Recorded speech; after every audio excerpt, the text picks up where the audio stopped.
Universitas Muslim Indonesia, Fakultas Ekonomi dan Bisnis jurusan Akuntansi. Kali ini kami akan membawakan materi dari mata kuliah Sistem Pengendalian Manajemen, yaitu penyusunan anggaran, oleh dosen pengampu Ibu Eka Ariati Arfa, SEMSI Akad. Adapun anggota kelompok 3, perkenalkan, saya Romarioto Kabirmanan bin Karbin. Saya sendiri atas nama Pak dan selanjutnya. Dan saya sendiri atas nama Muhammad Bilal Iskandar. And this is our group presentation. Sebelum kami membahas lebih lanjut, perlu diketahui bahwa di dalam materi ini terdapat 4 topik utama. Yang pertama itu bagaimana hakikat anggaran, yang kedua bagaimana penyusunan anggaran, yang ketiga bagaimana atau apa aspek keperlakuan daripada anggaran, yang keempat apa teknik kuantitatif daripada anggaran. Nah, masuk ke dalam hakikat anggaran.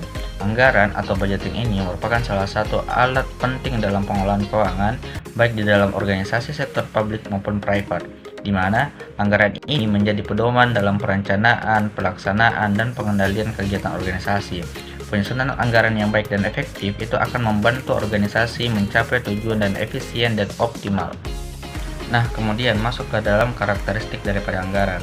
Yang pertama, anggaran itu mengestimasikan potensi laba dari unit bisnis tersebut. Yang kedua, dinyatakan dalam istilah moneter, walaupun jumlah moneter mungkin didukung dengan non-moneter. Yang ketiga, itu biasanya meliputi waktu 1 tahun. Yang keempat, merupakan komitmen manajemen di mana manajer siap bertanggung jawab atas tercapainya tujuan-tujuan anggaran. Yang kelima, usulan anggaran ini disetujui dan ditinjau oleh pejabat yang lebih tinggi wewenangnya dari pembuat anggaran. Yang keenam, anggaran hanya dapat diubah dalam kondisi-kondisi tertentu.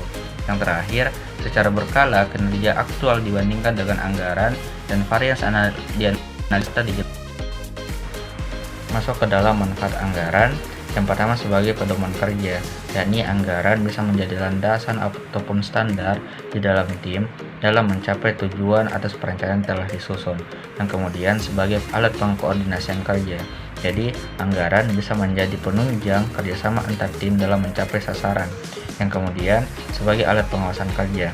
Nah, anggaran ini bisa menjadi alat comparing antara realisasi maupun perencanaan dan dalam sebuah program ataupun kegiatan hingga kita mendapatkan evaluasi daripada yang telah dilakukan. Topik selanjutnya mengenai proses penyusunan anggaran. Yang pertama, identifikasi kebutuhan menemukan bintang utara keuangan. Langkah pertama dalam menyusun anggaran adalah bagikan menentukan arah tujuan ekspedisi. Organisasi perlu mengidentifikasi kebutuhan mereka secara jelas berdasarkan tujuan dan program yang telah ditetapkan. Hal ini ibarat meneropong bintang utara di langit keuangan, memberikan panduan arah yang jelas. Yang kedua, itu penyusunan rancangan anggaran, menyusun perbekalan yang tepat. Setelah mengetahui kebutuhan, organisasi perlu menyusun rancangan anggaran yang komprehensif. Ibarat menyiapkan perbekalan untuk ekspedisi, rancangan anggaran harus realistis dan mempertimbangkan sumber daya yang tersedia. Setiap kebutuhan dirinci dengan perkiraan biaya yang diperlukan, bagikan menghitung jatah makanan dan perbekalan selama perjalanan. Baik, selanjutnya masih ke dalam materi proses penyusunan anggaran, yaitu pembahasan dan penetapan anggaran untuk mendapatkan persetujuan dan komitmen. Rancangan anggaran ini kemudian dibahas dan ditetapkan oleh pihak yang berwenang, diibaratkan mendapatkan persetujuan dan komitmen dari para pemimpin ekspedisi. Berbagai pihak terkait dilibatkan dalam diskusi ini, memastikan keselarasan dan dukungan terhadap rencana keuangan. Proses ini bagaikan menyatukan kompas dan peta, memastikan semua pihak bergerak ke arah yang sama. Selanjutnya, pelaksanaan anggaran, menjelajahi medan keuangan. Setelah anggaran ditetapkan, tibalah saatnya untuk merealisasikannya ke dalam kegiatan organisasi.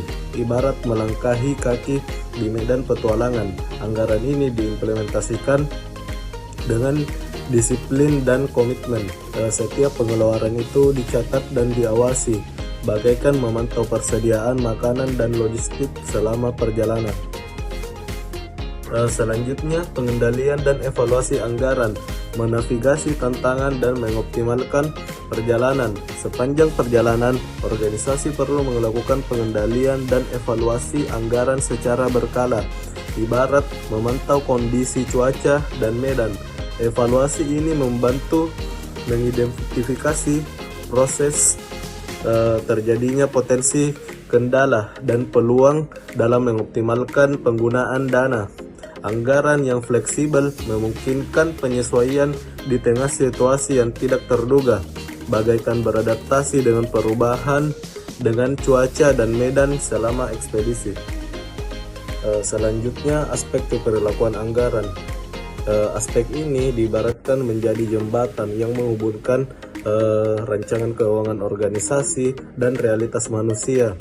Dalam organisasi ini, memahami dan mengelola aspek perilaku ini menjadi kunci untuk memastikan keberhasilan dalam mengimplementasikan anggaran. Nah, di sini aspek keperlakuan itu terbagi menjadi 4 bagian. Ada motivasi, ada komunikasi, kepercayaan, dan pengendalian internal. Nah, motivasi ini diibaratkan sebagai semangat untuk menuju tujuan bersama, di mana dalam konteks anggaran ini motivasi ini menjadi faktor penentu dalam partisipasi dan komitmen para pihak. Jika mereka termotivasi, mereka akan bekerja dengan penuh semangat untuk mewujudkan target yang telah ditetapkan. Kemudian komunikasi ini diibaratkan sebagai jembatan menuju pemahaman dan kerjasama. Dalam konteks anggaran ini sendiri, komunikasi yang terbuka dan transparan itu yang menjadi kunci untuk memastikan kelancaran dalam penyusunan dan pelaksanaan anggaran. Semua pihak harus memiliki peran dan tanggung jawab mereka. Selanjutnya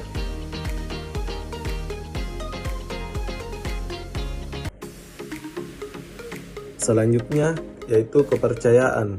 Ini diibaratkan sebagai membangun fondasi yang kokoh, di mana dalam konteks anggaran ini kepercayaan itu diibaratkan sebagai para pemangku kepentingan itu memiliki esensi untuk membangun rasa saling menghormati dan komitmen terhadap tujuan bersama, di mana kepercayaan ini memungkinkan terciptanya lingkungan yang kondusif bagi pelaksanaan anggaran yang bertanggung jawab dan akuntabel. Selanjutnya, pengendalian internal, di mana ini diibaratkan sebagai menjaga integritas dan akuntabilitas. Dalam konteks anggaran ini, sistem pengendalian yang efektif itu membantu memastikan bahwa anggaran itu digunakan secara efisien dan efektif, serta mencegah terjadinya penyalahgunaan anggaran. Hal ini tetap penting untuk menjaga kepentingan dan kepercayaan para pemangku kepentingan itu dan tidak menimbulkan resiko terhadap penyimpangan. Terima kasih. Selanjutnya ada teknik kuantitatif anggaran yang dapat digunakan. Di dunia keuangan, angka bukan sekedar simbol nilai, tetapi juga alat yang ampuh untuk pengambilan keputusan yang tepat. Dalam konteks penyusunan dan pelaksanaan anggaran, teknik kuantitatif bagaikan lensa mikroskop yang membantu organisasi melihat gambaran yang lebih jelas dan detail. Dengan menerapkan teknik-teknik ini, organisasi dapat menyusun anggaran yang lebih jelas, lebih realistis, dan efektif serta efisien. Nah, itu meliputi pertama ada analisis regresi, yaitu memprediksi masa depan dengan angka, di mana analisis regresi ini bagikan mesin waktu yang memungkinkan organisasi memprediksi kebutuhan anggaran di masa depan. Teknik ini memanfaatkan data historis dan tren untuk membangun model yang dapat memproyeksikan kebutuhan keuangan pada periode selanjutnya. Hal ini membantu organisasi atau perusahaan dalam mengalokasikan sumber daya secara optimal dan mempersiapkan diri untuk kemungkinan perubahan di masa depan. Lalu yang kedua ada analisis biaya manfaat, yaitu menghitung nilai nyata program dan kegiatan. Analisis biaya manfaat ini bagaikan kalkulator canggih yang membantu organisasi mengevaluasi efektivitas program dan kegiatan yang dibiayai oleh anggaran. Teknik ini mempertimbangkan tidak hanya biaya dikeluarkan, tetapi juga manfaat yang diperoleh, sehingga organisasi dapat menentukan program mana yang memberikan nilai terbaik untuk investasi mereka. Lalu yang ketiga itu ada analisis titik impas, di mana menentukan titik balik keuntungan. Itu bagikan peta jalan yang menunjukkan kapan organisasi akan mencapai titik balik keuntungan. Teknik ini membantu organisasi menentukan jumlah produk atau jasa yang harus dijual untuk menutupi biaya produksi dan mencapai profitabilitas atau laba. Hal ini penting untuk pengambilan keputusan strategis dalam menentukan harga jual dan strategi pemasaran. Lalu yang keempat, ada analisis anggaran proyek, yaitu mengendalikan biaya proyek dengan tepat.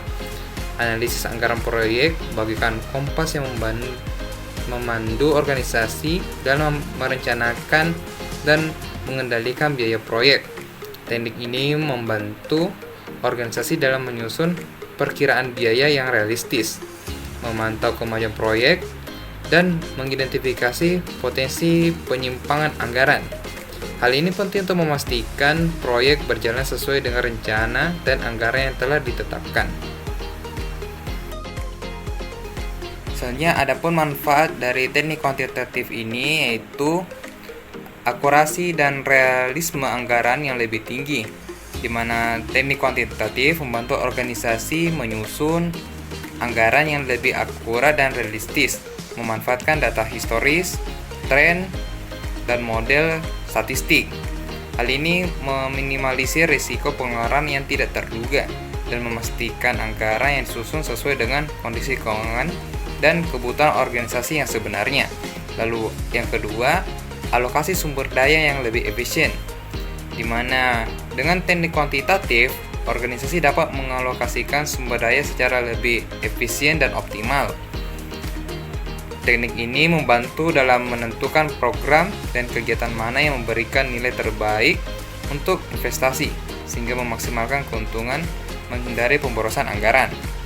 Lalu yang ketiga itu meningkatkan efektivitas program dan kegiatan, yaitu analisis biaya, manfaat, dan teknik kuantitatif lainnya membantu organisasi mengevaluasi efektivitas program dan kegiatan yang dibiayai oleh anggaran. Hal ini memastikan bahwa program dan kegiatan yang dijalankan memberikan dampak positif dan sesuai dengan tujuan organisasi. Lalu yang keempat yaitu mengurangi risiko pemborosan anggaran. Itu teknik kuantitatif membantu organisasi mengidentifikasi potensi penyimpangan anggaran dan mengambil langkah-langkah pencegahan. Hal ini meminimalisirkan risiko pemborosan anggaran dan memastikan bahwa dana yang tersedia digunakan secara bertanggung jawab dan efisien. Lalu yang kelima itu meningkatkan akuntabilitas dan transparansi, di mana penerapan teknik kuantitatif meningkatkan akuntabilitas dan transparansi dalam pengelolaan keuangan. Penggunaan data dan analisis yang objektif membantu organisasi menjelaskan pemanfaatan anggaran secara jelas, terukur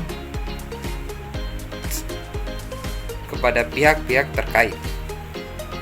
Itulah tadi presentasi dari kelompok 3 mengenai materi penyusunan anggaran. Apabila ada yang ingin ditanyakan, silakan hubungi nomor di atas. Apabila ada kesalahan selama presentasi, kami memohon maaf. Wassalamualaikum warahmatullahi wabarakatuh.